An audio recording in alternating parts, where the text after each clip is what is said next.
Since I posted my video breaking down everything to do with collector tokens and how they're going to apply to Series 4 and 5 new card releases, a lot of people have been asking me, Jeff, are collector tokens just Nexus Events 2.0? So today I'm posting this video to answer that question. The answer is no.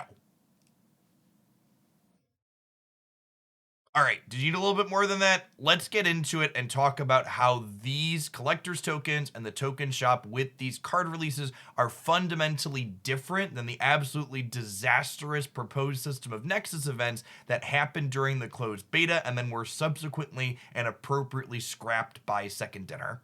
Before you can understand why the collector's token shop is not like Nexus events, you first need to understand what a Nexus event is. If you were following Marvel Snap back in July of this year when all this happened during the closed beta, skip ahead to the next timestamp, but if you're new to the game, let me explain.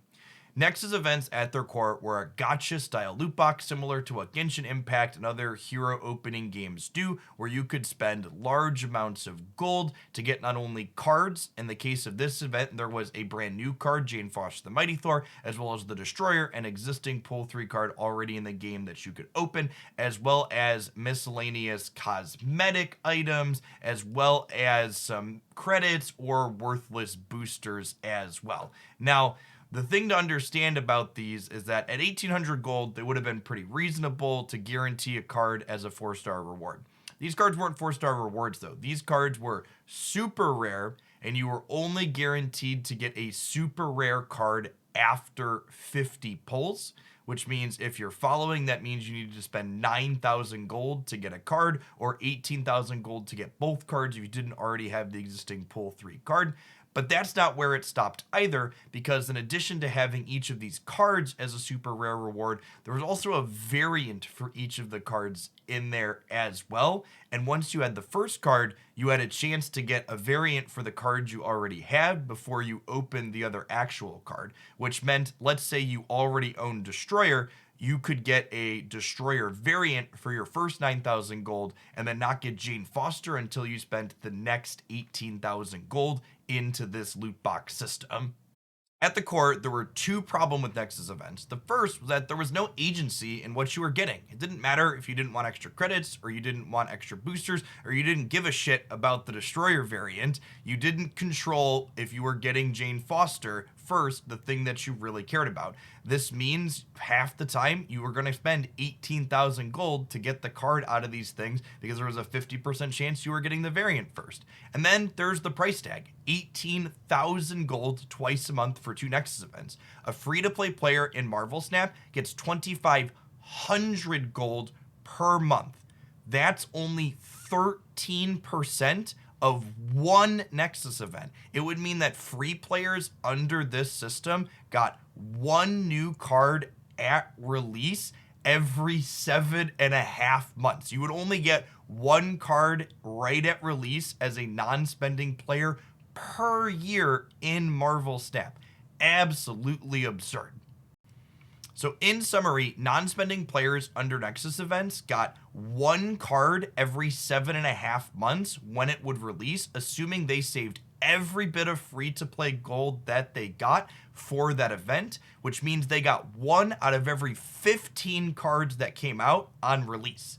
In comparison, under the token shop system, non-spending players get 6,000 tokens per calendar month, which means you get 1 out of 4 cards right at release without spending anything. You also have options though. If you wait for the first downgrade of those cards from Series 5 to Series 4, you get 3 of those cards at that first downgrade, choosing 2 and getting 1 at random from your chest. Both systems gave all the cards effectively trivially at pull 3 for their comparable there.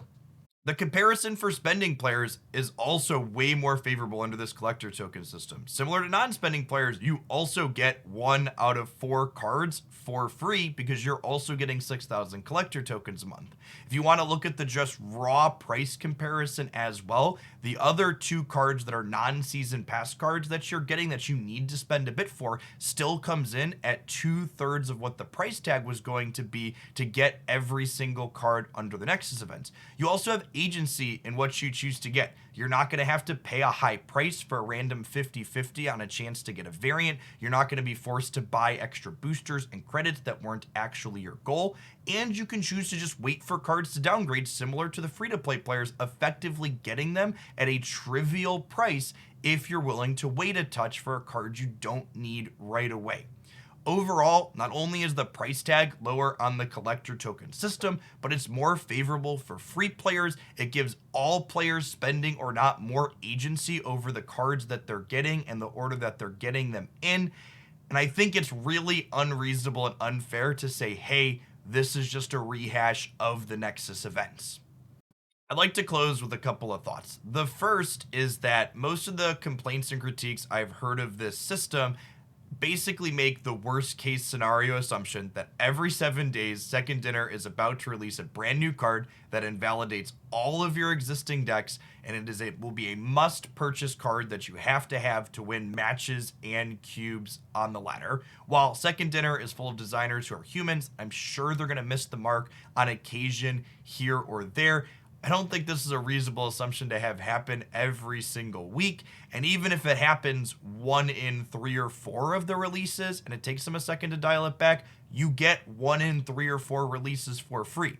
Past that, the fact that Marvel Snap's release cycle is going to be this slow drip means that it should be much easier in theory for them to keep good game balance than in other games like Magic the Gathering or Hearthstone, where they do these massive card injections and it's hard to account for every single variable. My final thought is that we still don't know one of the most important details about the system, and that's the timeline it's going to take for a new card release into Series 5 to transition to the more accessible Series 4, and then inevitably to Series 3, where you pick it up trivially for free. The other half of the critiques I see about the system seem to be operating under the assumption that Series 5 and Series 4 are going to increase without bound. There's eventually going to be dozens of cards in each, meaning a good chunk of cards is going to be inaccessible for a long time. And I would agree that if that was going to be the case, this card series release system just doesn't work for the players.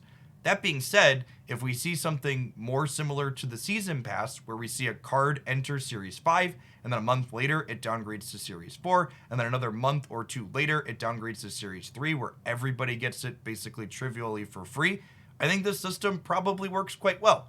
But we don't know that detail yet, and assuming the absolute worst case scenario doesn't really make a lot of sense.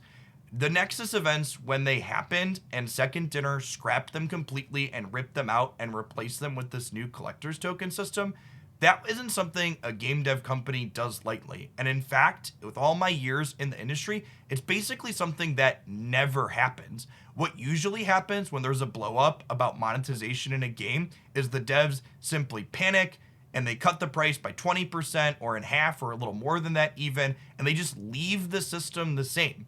If Second Dinner didn't want to actually make a monetization system that works, that's what they would have done. They would have just made the Nexus events cheaper and called it good to go.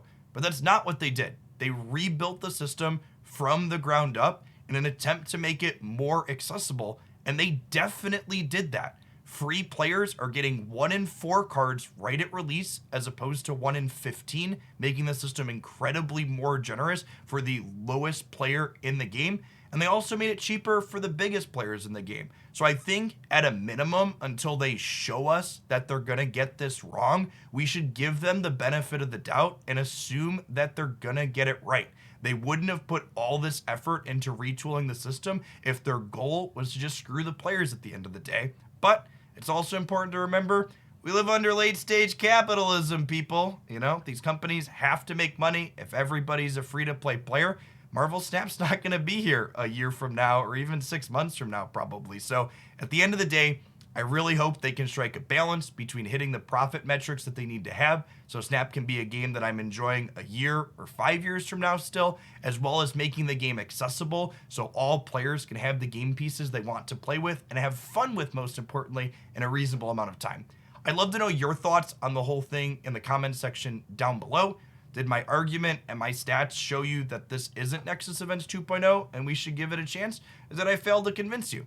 If you're new to the channel, I'd love it if you'd subscribe if you're doing Marvel Snap stuff. I post breakdowns like this, as well as gameplay highlights and other game news updates here basically every day, and I'd love to see you back again. As always, thanks to everybody that made it all the way through to the end of the video. Remember also, if you enjoyed my thoughts, to tap that like button. It's a free way for you to help my content reach more people, and I really appreciate that little engagement. Enjoy the rest of your day, folks.